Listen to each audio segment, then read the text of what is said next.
What's up, YouTube? Nick here. Today we're going to be doing a little bit different. We're going to be doing a review on Pokemon the movie, I Choose You. It's a bit of a retelling of a lot of the original lore and some of the original episodes of Pokemon. We see like some of the stuff happening from the first episode, the Bye Bye Butterfree episode, and the second movie with Entei. But we'll get to that in just a minute. I had a comment on my what if I was a gym leader episode or video, and they suggested that I sit down and just redo it, sit down like this, scripted, and just redo it. And with my video coming up on its year mark, that might not be a bad idea. If you like that, give it a big thumbs up. Let me know down below in the comments if that sounds like something that'd be interesting to you guys. Just maybe a little bit more planned out, maybe some visuals, something of those sort. Yeah, but back to the movie review. I just sat down and watched this morning. It came up on Netflix, and that's what's pulled up here. And I wrote down a series of like pros and cons and comments and questions and concerns and those kind of things. And I thought I would sit down and just go over them with you guys here. It's a nice retelling of the Ash story. It plays a lot of the same way that the original anime does, the original TV show. But it can't really be compared to the original TV show because they do it so differently. It's nice linked in. Then you get a lot of like Easter egg stuff from the original series and those kind of things, but it is a completely different telling. It's just a completely different storyline. But it's if you compare it as it's a standalone thing, if like you didn't have a context, this would be great. But for those of us that have a lot of prior experience with the show and all that, it does do weird things, and the light is changing outside, so it is changing the video. One of the joys of filming with natural light, I unfortunately don't have a light system, so I use a lot of natural light coming from my two windows, and so it's doing this weird, like, adjusting thing. Sorry. In the story, it tells a lot about the three dogs, Entei, Raikou, and Suicune, as well as Ho-Oh. But that's their origin, that's their legends. And I love that we got another telling of the origin story of Entei and Suicune and Raikou. It's very done well. I have to give that to them. Very early on in the episode, we get to see Vaporeon, which made me extremely happy, because for those of you who don't know, Vaporeon is my favorite Pokemon. It's my baby. And just seeing Vaporeon that early on in the movie made me very happy and kind of gave me a little bit of extra love for this movie. You're going to be hearing a lot of like just good comments. I'm going through a lot of my pros, and then we'll get into a lot of my cons.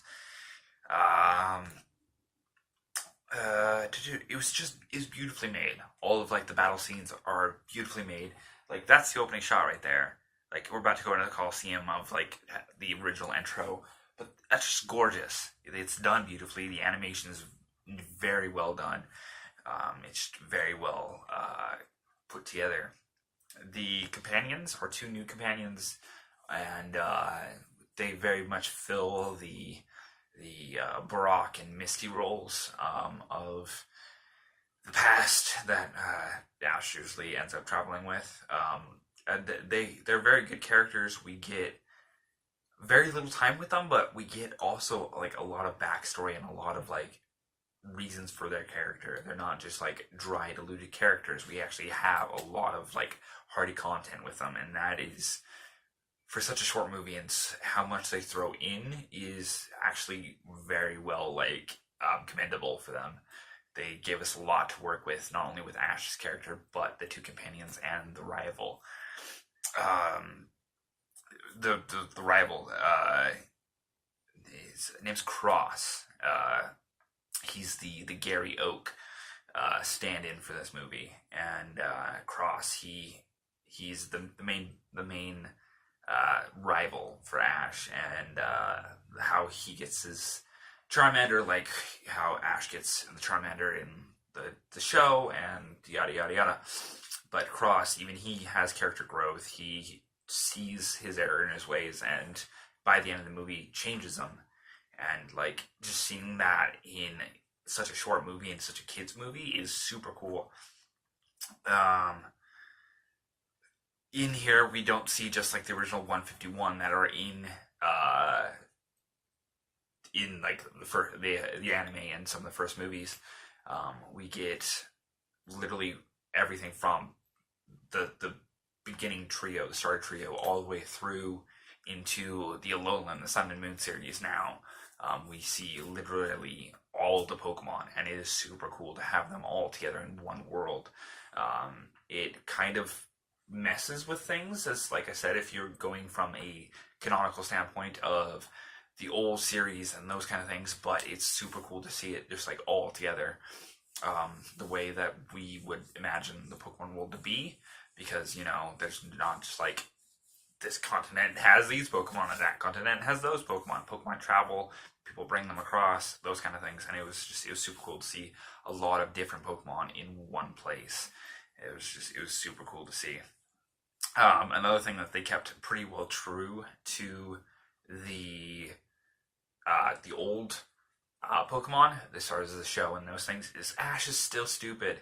And as bad as that sounds, that makes me happy, because they're sticking to that whole aspect of Ash still being new and not knowing things.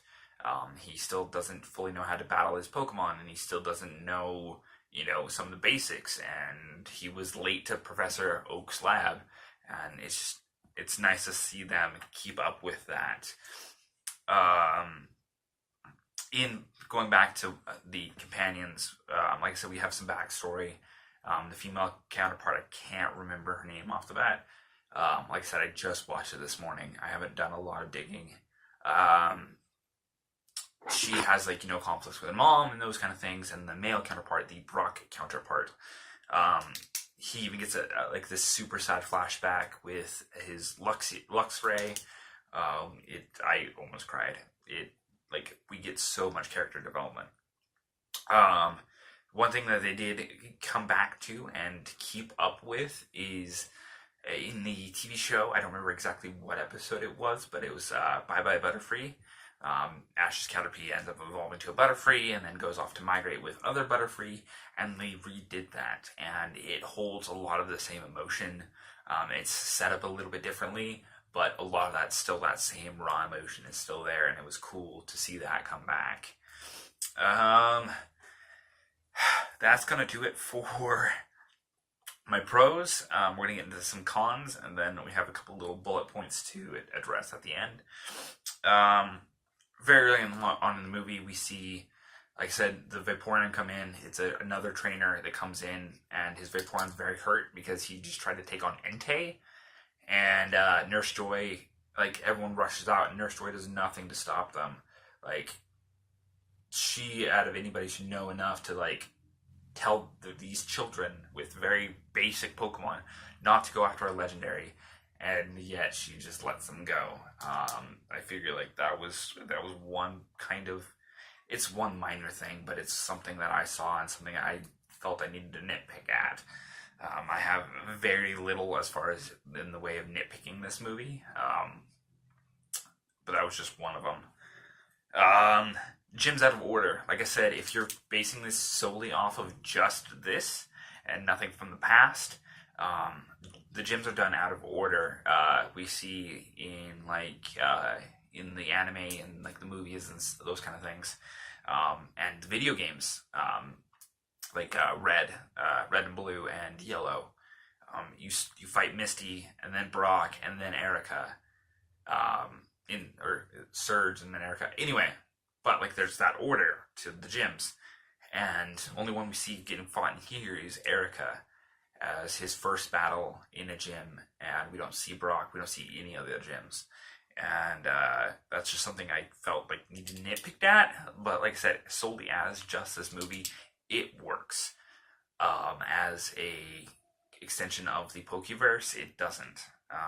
But this movie has already been stated to be a alternate Ash and an alternate Pikachu. It's an alternate timeline, and I get that.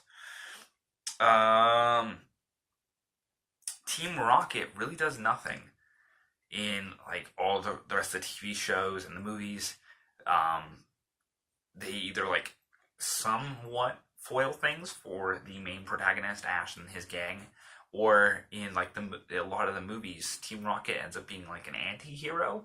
They're out to do the bad thing, and then by the end end up doing the good thing inherently.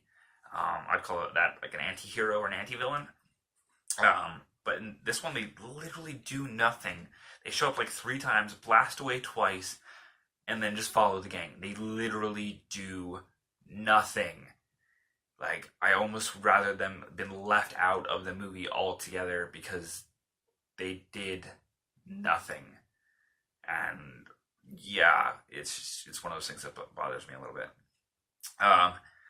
At the end of the movie, this is my big, well, one of my 2 big pet peeves, but this one first. Pikachu talks, and not like Detective Pikachu, which is coming out later this year, and I'm super excited to see. There'll be a video on that when I see it. But Pikachu talks in the big climactic battle fight, and Ash is trying to get Pikachu to go back in his Pokeball, and yeah, it's weird, and Ash is like, why won't you just go to your Pokeball, Pikachu? It'll help you. And Pikachu's like, it's because I wanted to stay with you. No, Pikachu doesn't like his Pokeball because it's cramped, it's tight, in this little space. And he's never wanted to be in his Pokeball. Ever. Started from the beginning when he hated Ash. He didn't want to be in his Pokeball. Oak states this.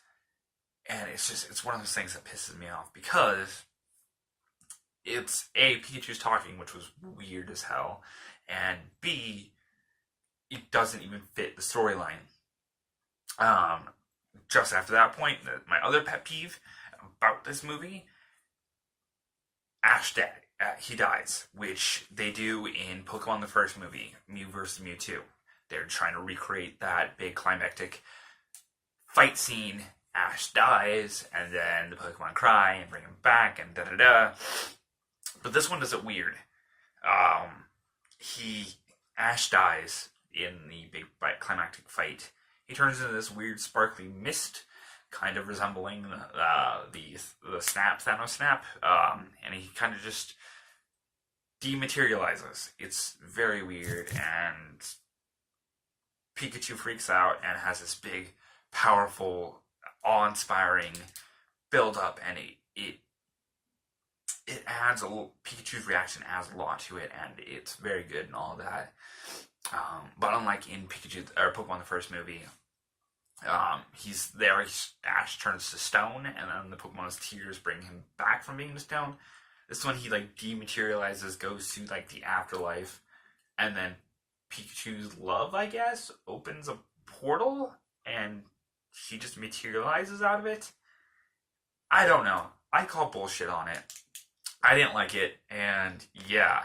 Like, I get that they're trying to copy and paste that same motif from the first movie, and it kind of works. There's a lot of power and a lot of love felt in that end scene, but they did it weird. They did it really weird. They did it very well in Pokemon the first movie, which they still was weird, but this one got weirder.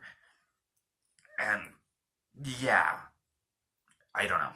And those were my big pros and cons. And then just one little thing in the credits that it was super cool.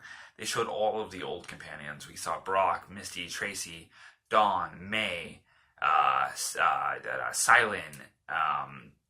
We see all of his past companions from the TV shows and the previous movies, except for Hau and the like Alolan